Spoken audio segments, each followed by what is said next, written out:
This is a tutorial for the Avid Liquid editing system. We use Avid Liquid to edit our VOs, SOTs, and packages for our daily newscast.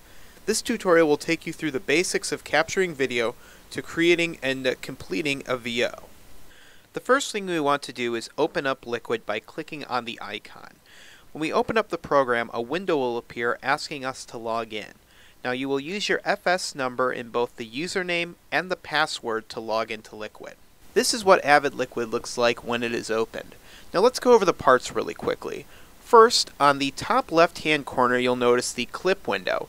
This is where you're going to be working with your raw video, making in and out points and manipulating it to get into the final timeline. Now below the clip window is the clip menu.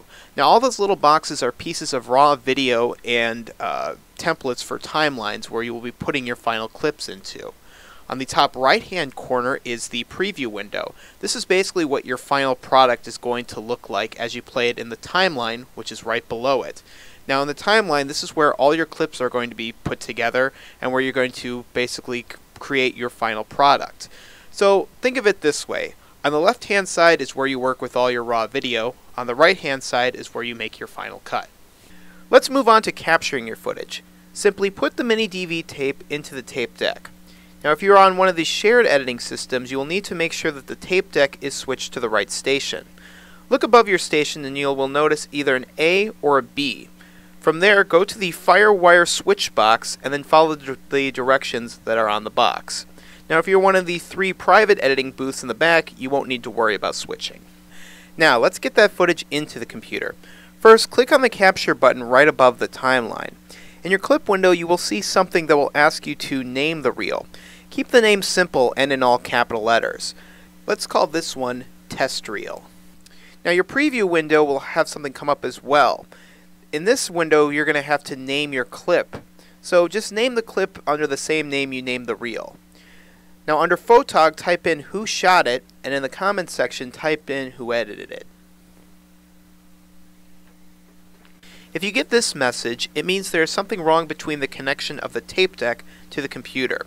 First, check to see if you are switched to the right station and that the cable isn't loose. If that doesn't work, try restarting the computer. If you're still having some problems, please ask for help. Now, let's capture the video into the clip menu. Your clip window will basically work like a VCR or DVD player. You have rewind, fast forward, shuttle, stop, and play. Find the first shot you want to start capturing and then press play. Now wait a few seconds to let the tape roll. After that, press the capture button, which is right above the timeline, to start recording. You will notice at the top a time code will run, and right next to the time code will be a message confirming that you are in fact digitizing. Now once you are done digitizing, hit the capture button once again to stop recording. Once you stop capturing, you will see the clip in the clip menu. However, we are still in the digitizing mode. To exit this, simply go to the top right hand corner and click on the exit icon to get us back into editing mode. Now that we are back in editing mode, you'll notice that the clip we captured is not in the clip window. To get it in there, we must drag our clip from the menu below into the window above. Now that we have the clip in the clip window, we can mark our in and out points. You can click on the small red bar in the window to drag and hold the clip forward and backwards. Now you'll use the in point and out point markers next to the play button to mark when you want your clip to begin and when you want it to end in the final cut. Before you start dropping clips into your timeline, make sure you open up a fresh one. The black boxes in the clip menus are pre-made timelines you can use to create new projects. To open one up, just double click on the box. Now you are ready to drop your clip into the timeline. Make sure you have your in and out points on your clip window and the red bar on your timeline is where you want it. Then click on the arrow key in between the clip window and the preview window to drop the clip into the timeline. Our clip is now in the timeline.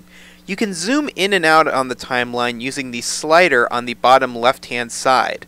Now you'll notice that our clip is 6 seconds, which is a little too long. Usually you want your clips to be between 3 and 5 seconds long. Now you can edit in the timeline. First, move the red line to where you want the cut to be. Then, click on the razor blade tool, which is right above the clip menu, to make the cut. This cuts the clip in two. Now you can move the clip farther down the timeline, or you can delete it altogether by clicking on the clip and then hitting the delete key on your keyboard. If you want to avoid editing in the timeline, you can simply time your clips out in the clip window. First, set your in point and then go up to the time code on the far right. Click on the time code and enter in the amount of seconds you want the clip to run. Then just hit enter. Now you will notice that an out point has already been set for you at the exact amount of time you put in. Simply click on the arrow in between the clip window and the preview window to drop it in just like you did before. When you finish editing your video together, you'll want to check your audio levels to make sure everything sounds even.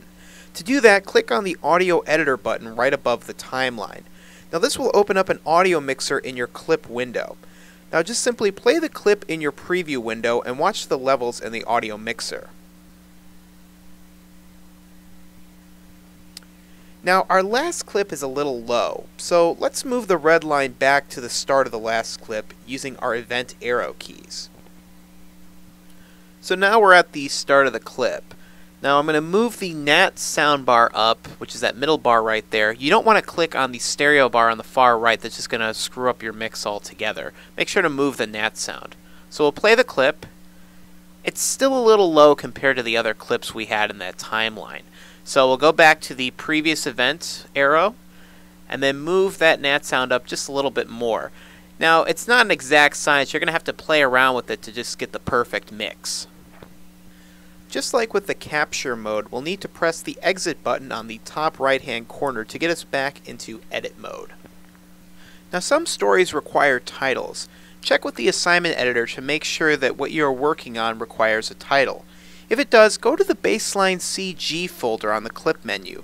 There you will find templates for the baseline graphic and the text that will go into it. Now just like with any other clip, you're just going to drag your baseline and your text graphics into the clip window. You're going to deselect your audio because you're done editing with your audio, and then you're going to move that little V up into the baseline area. Now basically what that does is it tells the computer where you want things to drop. You don't want it to drop right on top of the video because then you're going to lose your video. Now you're going to drag your CG in there. You're going to drag that little V, highlight the CG part, get your red arrow back to where you want the clip to drop in, and just drop in the CG. Now as you'll notice, everything's kind of layered right on top of one another. Here's a closer look at that layering. At the bottom you have your sound. Above that is video, then the baseline graphic, then the CG or text. Now you may have noticed that the CG had a generic title in it. To change that title, just right click on the CG and then click on Open with Title Deco. Now we've just opened a program called Title Deco, and what that does is it basically allows us to edit the text in the CG.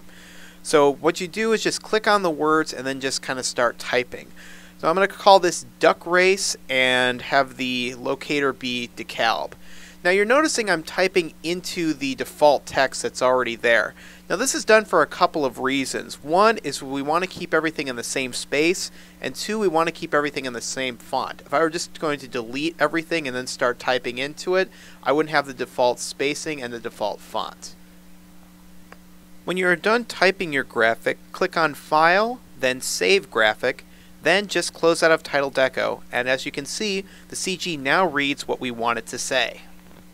Now we want to make sure everything lines up. You can actually trim the clips without cutting. Just click on the edge of the clip and watch the red bar come up. Then you're just going to hold down on the red bar and drag it over. It's a good idea to watch your clip before you send it off for air. Check and make sure that everything looks right and sounds right. If everything is good to go, then just simply go to File, then Export to File, then AVI, and click on AVI. A window will pop up asking you to format your clip. Just make sure that NTC Fuse is highlighted and that you uncheck the Mark In, Mark Out box.